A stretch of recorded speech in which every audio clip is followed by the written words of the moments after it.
नमस्कार बच्चों, स्वागत है आपका मेरे YouTube चैनल पे। आज हम वर्कशीट डिस्कस करेंगे जो कि वर्कशीट है हमारी 33 और ये है कक्षा 9। सब्जेक्ट है आपका बच्चों सामाजिक विज्ञान जो कि हिंदी मीडियम में है। इसका प्रॉपरली टॉपिक लिखा हुआ है भारत में चुनाव क्यों लोकतांत्रिक है।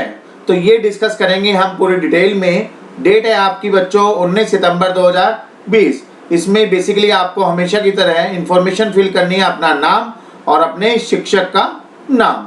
ठीक है स्टूडेंट्स, तो टॉपिक को स्टार्ट करते हैं। जल्दी से आप इसको सब्सक्राइब कर लीजिए अगर आप न्यू यूजर है, विद बेल आइकन, जिससे कि आपको नोटिफिकेशन तुरंत आपके पास मिल जाए। तो यहाँ पर जो टॉपिक है हमारा उसको स्टार्ट कर रहा हूँ मैं। हम अक्सर चुनाव में गड़बड़ियों की खबर सुनते रहते हैं। हम हमेशा सुनते हैं एक दूसरे से कि आज ये हो गया, आज वो हो गया। जैसे कि फर्जी नाम से वोट डालना, फर्जी नाम से वोट डाली गई है। कई पार्टियों द्वारा बड़े पैमानों पर धन खर्च किया गया है। मतदान के दिन, मतदान मतलब जिस दिन वोट डाली जाती है, मतदाताओं को डराना या लोभ दिया गया है।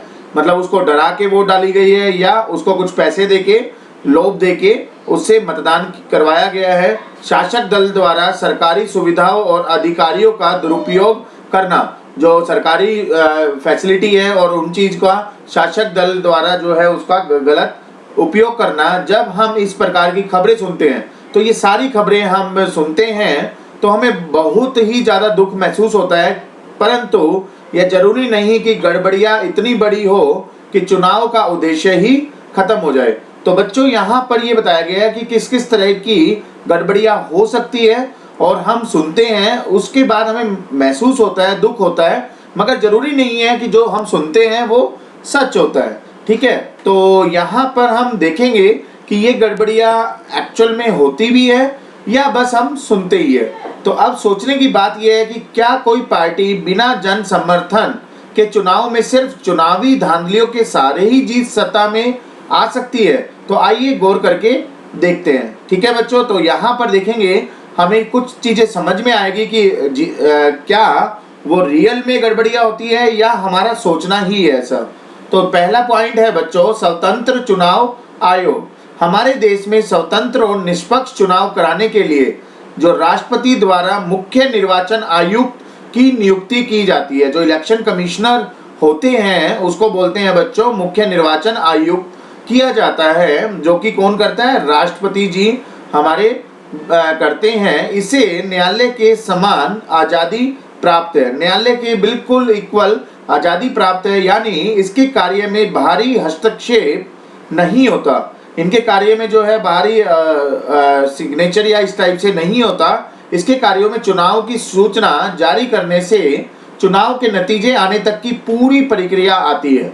चुनाव की जो भी इंफॉर्मेशन होती है, जैसे कि विधानसभा के इलेक्शन है, लोकसभा के इलेक्शन है, इस तरह की जो भी सूचना होती है पूरी की पूरी डिटेल होती है, नतीजे तक की पूरी प्रक्रिया इसमें आती है। ये आदर्श चुनाव संहिता लागू करता है, बिल्कुल आदर्श चुनाव संहिता लागू करता है, जिसका उल्लंघन करने पर उम्मीदवार या पार्टियों को भी सजा दी जा सकती है। तो इसका उल्लंघन नहीं करते, अगर करते हैं तो उनको सजा भी हो सकती है, चाहे वो कोई उम्मीदवार हो या पार्टी हो। ये सरकारी मशीनरी का गलत इस्तेमाल करने से रोकता है। जो सरकारी मशीनरी होती है, ईवीएम मशीन, जिसके थ्रू आजकल वोट डाली जाती है, तो उसका गलत इस्तेमाल करने से भी ये रोकते हैं। ठीक है बच्चों, तो ये था सारा का सारा डिटेल में चुनाव में लोगों की भागीदारी। अगला पॉइंट है तो चुनाव में लोगों की भागीदारी। तो चुनाव में लोगों की भागीदारी का पता आमतौर पर इस बात से लगाया जाता है कि मतदान की योग्यता रखने वाले व्यक्तियों में से कितने प्रतिशत व्यक्ति ने असल में मतदान किया। तो भागीदारी का मतलब ही यही है बच्चों कि वहाँ पर ये डिटेल आती रहती है हर आधे घंटे 1 घंटे बाद, जितनी वोट होती रहती है हर पोल से, हर वहाँ से डिटेल मिलती रहती है और हमें न्यूज़ में मिलता रहता है कि इतना मतदान, इतने प्रतिशत मतदान इस टाइम तक हो चुका है। तो ये सारी चीज़ें डिटेल हमें मिलती रहती है। अगर चुनाव की प्रक्रिया स्वतंत्र और निष्पक्ष नहीं होगी तो लोग इसमें भागीदारी करना जारी नहीं रखेंगे। आप देखते हो दिन प्रतिदिन जो है भागीदारी बढ़ती जाती है। साल दर साल चुनाव से संबंधित गतिविधियों में लोगों की भागीदारी बढ़ने से लोगों का चुनाव में विश्वास बढ़ता जा रहा है। ठीक है। तो साल दर साल आप देख रहे हो कि इसमें गतिविधियां और लोगों की भागीदारी जो है वो बढ़ती ही जा रही है। चुनावी नतीजों को स्वीकारना। स्वतंत्र और निष्पक्ष चुनाव का एक पैमाना यह भी है कि अगर चुनाव निष्पक्ष नहीं होते तो हमेशा ताकतवर पार्टी शासक बनी रहती, परंतु कुछ एक अपवादों को छोड़कर अब अक्सर हारी हुई पार्टी भी चुनाव के नतीजों को जनादेश मानकर स्वीकार कर लेती है, क्योंकि जनता ने वो वोट दिया है, जनता के हिसाब से वो चुनाव के नतीजे आए हैं, तो हारी हुई पार्टी भी उसको बिल्कुल स्वीकार कर लेती है कि बिल्कुल ये ठीक नतीजे आए हैं। ठीक है बच्चों, तो नेक्स्ट है यहाँ पर स्वतंत्र और निष्पक्ष चुनाव की चुनौतियां। कौन कौन सी चुनाव की चुनौतियां हैं? पहला है अक्सर चुनाव में कोई ढंग का विकल्प न होना, ये पहली चुनौती थी। दूसरा है चुनाव में आवश्यकता से अधिक धन का प्रयोग, जैसे कि ये भी एक चुनौती है हमारी सामने। तीसरी चुनौती है आपराधिक पृष्ठभूमि वाले उम्मीदवारों को चुनावी मैदान में उतारना। ठीक है, ये भी एक चुनौती है। और चौथी चुनौती है बड़ी पार्टियों की तुलना में छोटे दलों और निर्दलीय उम्मीदवारों को कई परेशानियों का सामना करना, तो ये भी एक तरह की चुनौती है बच्चों। टिकट बंटवारे में रिश्तेदारी निभाना, तो ये भी एक बच्चों चुनौती है हमारे सामने, जो कि बड़ा प्रॉब्लम क्रिएट करता है। और निष्पक्ष चुनाव की स्वतंत्र चुनाव की चुनौतियां सामने आती है। अब देखते हैं वर्कशीट में क्वेश्चन आंसर जो हमें दिए हुए हैं उनको देख लेते हैं। पहला प्रश्न है स्वतंत्र चुनाव आयोग के क्या क्या कार्य हैं। ऊपर बताया हुआ था स्वतंत्र चुनाव आयोग के बारे में, वो क्या क्या काम करते हैं वो हमें लिखने हैं यहाँ पर। पहला क्वेश्चन का आंसर है बच्चों, स्वतंत्र चुनाव आयोग चुनाव की सूचना जारी करने से चुनाव के नतीजे आने तक की प्रक्रिया करता है। ये पहला कार्य है, वो पहले डिक्लेयर कर देता है सब कुछ, और कब तक, जब तक वो पूरा नतीजे नहीं आते, जब तक वो पूरी प्रक्रिया करता है। दूसरा है आदर्श चुनाव आचार संहिता भी लागू करता है, आदर्श चुनाव आचार संहिता भी इसमें लागू होती है। तीसरा है ये सरकारी मशीनरी का गलत इस्तेमाल करने से रोकता है। तो दीज आर द मतलब जितनी भी है ये सारी सारी स्वतंत्र चुनाव आयोग के काम है, या मैं कहूँ कार्य है। दूसरा प्रश्न है आपके सामने बच्चों, अपनी समझ के अनुसार चुनाव में होने वाली गड़बड़ियों को रोकने के उपाय आपको बताने हैं अपने अनुसार कि कौन कौन से उपाय हो सकते हैं। तो दूसरा क्वेश्चन का आंसर लिखा है बच्चों यहाँ पर, गलत आचरण वाले कर्मी को चुनाव में उम्मीदवार न बनाए। तो यहाँ पर क्या है, जो भी गलत आचरण वाले कर्मी हैं या गलत हिसाब के बंदे हैं तो उनको चुनाव में उम्मीदवार कभी भी ना बनाए।